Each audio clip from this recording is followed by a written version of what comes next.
Welcome back to the weekly recap. I'm Matt Wacker. A sizable voter turnout for the midterm elections on Tuesday resulted in solid wins for Republicans in mid-Missouri. Josh Hawley will replace Claire McCaskill in Washington, helping to boost Republican control of the Senate. Closer to home, Justin Brown will continue his family's legacy in Jefferson City with a big win over Democratic candidate Ryan Dillon in the District 16 Senate race.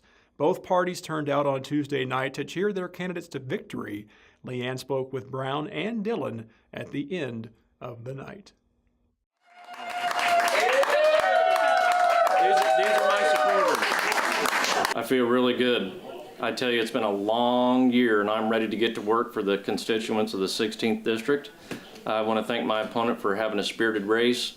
And all I can tell, I mean, we've got a lot of people here tonight, and we're just elated that we won. And I want to thank everybody. I want to thank my family and all my friends that followed me around the last year to endless parades and endless door knocking and all the hard work that we've done. I think there's a lot of key issues that are going to come up this session, and I'm a conservative, so.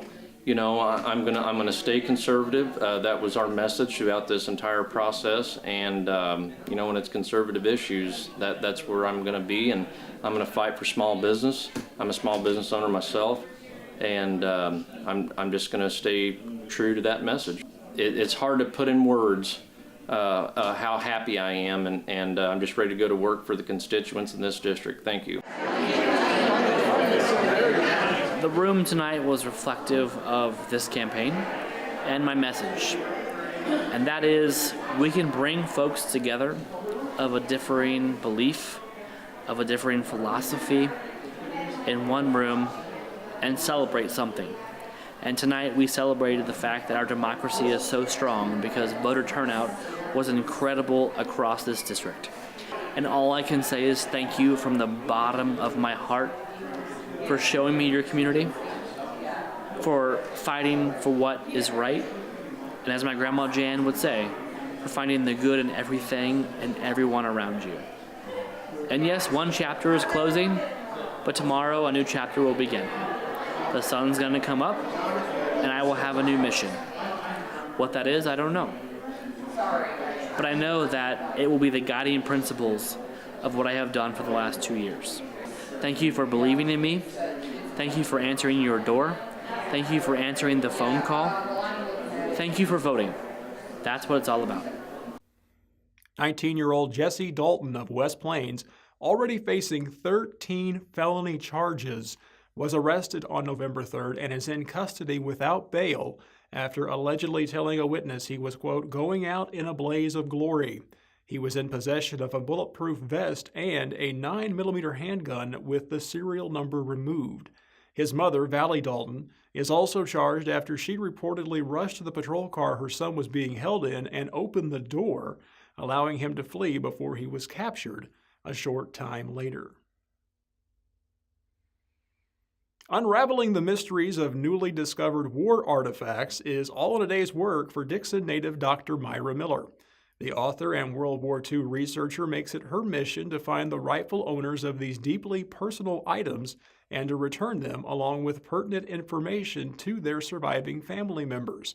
Dr. Miller was in town this week and told us about her newest Legacy Lost and Found project.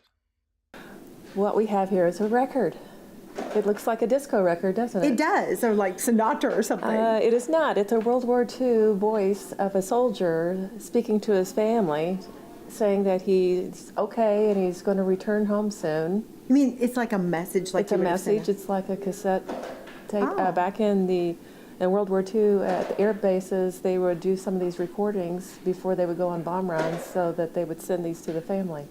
How did you get a hold of this, Myra? Sarah Collins, who's on my team, she's a researcher with me, with Footsteps Researchers, and she helps with the Legacy Lost and Found projects, which is a nonprofit arm of Footsteps Researchers. I see.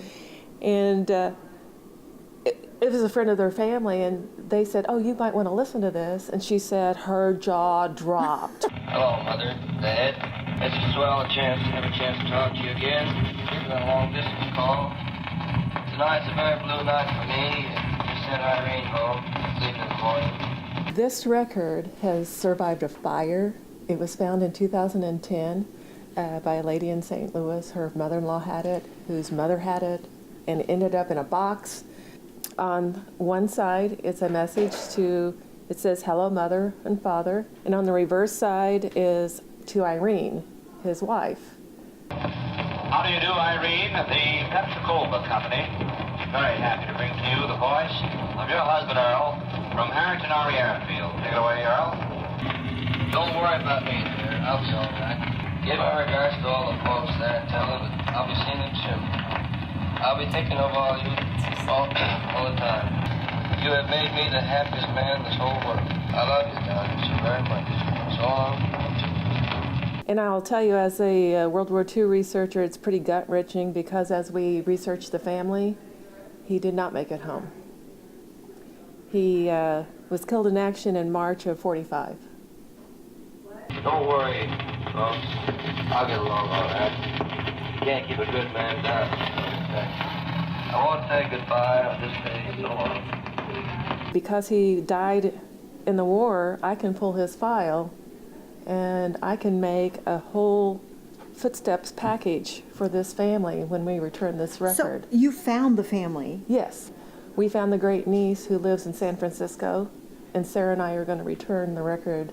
But what they don't know is we're going to not just only return the record, we're going to return the footsteps of Earl Garrison. Wow. Because they probably don't know what happened to him. Almost every day I get messages from people in Europe they've been metal detecting and they find something. I've got dog tags that we're right now researching to figure out if we can get them back to the family. This one was in St. Louis, so they come from all over the place. People sell World War II stuff all the time and make money, and that's not what we wanted to do. We're the missing link to give a voice, give a face. I found photographs in the archives, a story. It's kind of like a puzzle in a box. A lot of people have relics, but they don't know what they mean or represent, and then they look at it closer. Oh, there's a name on it. Oh. And around the world, people collect World War II items. But I fully believe that an item should be returned to the family. It's just closure. It's a closure to help somebody know what that person went through. Earl Garrison's a hero, and his family's going to hear that. Earl Garrison's voice is on this. It has to be returned to the family at no cost, and that's what we want to do. We're going to do that. There isn't much to report that I haven't covered in my letters, but I'd like to hear my voice. During the latest meeting of the Rolla City Council, RPD Chief Sean Fagan gave an update on happenings within his department. The first involved Craigslist or similar transactions in which scams and armed robberies have been taking place. The chief suggests that all future transactions like this occur in the police department parking lot, which is under surveillance 24/7 and is a much safer place for all parties involved. Fagan then reported on the issue of drive-offs, in which someone pumps fuel without paying and then simply leaves. RPD has taken 187 reports in the last year, and Fagan says it is, quote, a major drain on resources for something that is 100% preventable.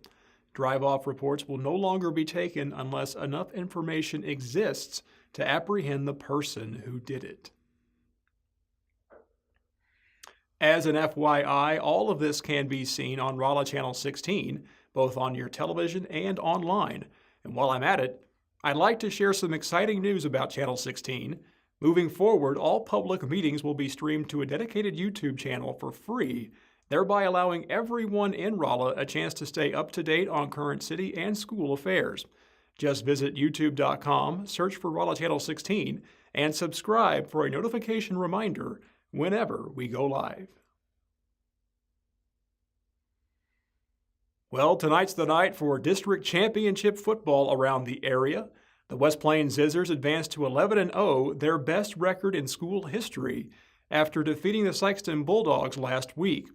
Tonight, they'll host Festus in a Class 4 title game.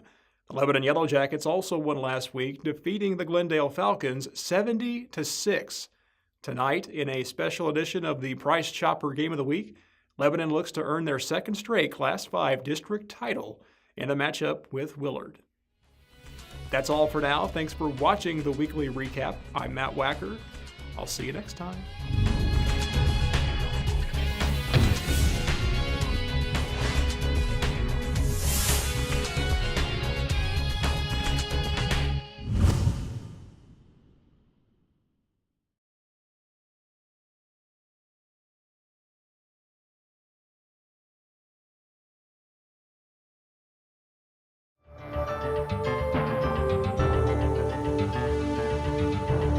If you're like many of us in Thayer, Lebanon, Salem, Rolla, or West Plains, you may be looking forward to Black Friday shopping, aka the single busiest shopping day of the year. Many Americans plan to spend almost an average of almost $1,000 during the holiday shopping season this year, according to the National Retail Federation survey conducted by Prosper Insights. So, here in our great community, you want to get the best prices without falling victims to scams. You may be searching for new appliances, new hardware, houseware, electronics, or other popular gift items. You'll see newspapers stuffed with sales flyers, commercials are promoting those doorbuster deals, and online ads that promise the best bargains. Here's why Better Business Bureau suggests that you can make your Black Friday shopping experience productive and maybe even enjoyable. Learn about advertising tricks and gimmicks. Watch out for trigger phrases like 100% satisfaction, guaranteed, money back, or just satisfaction. Read the fine print. Some stores only honor sales ad during a certain time frame or on certain days. Some stores may only allow you to purchase one item, particularly large, popular, and or deeply discounted products. Know the advertiser. Some of the best deals are only available online, but be careful. It's easy for a fake site to mimic a famous retailer's website, so make sure that you are shopping with a legitimate site. Check out bv.org to read more about the stores or unfamiliar websites. Sign up for email alerts. Many stores release their best Black Friday deals to people who have signed up to receive their emails. Now just make sure it's a real business and not a scammer. Ask for gift receipts and save the warranty information. A gift receipt can be tucked into a gift item or card so that the recipient can return or exchange the gift if it's not just right. Be sure to pass along information about returns, exchanges, repairs, and warranty to the person who will use the item. Of course, do your research, read product reviews, look at sales flyers and ads, compare prices, look for early promotions, and flash sales. And of course, check out bbb.org to look up a business, file a complaint, write a customer review, report a scam, read tips, and more.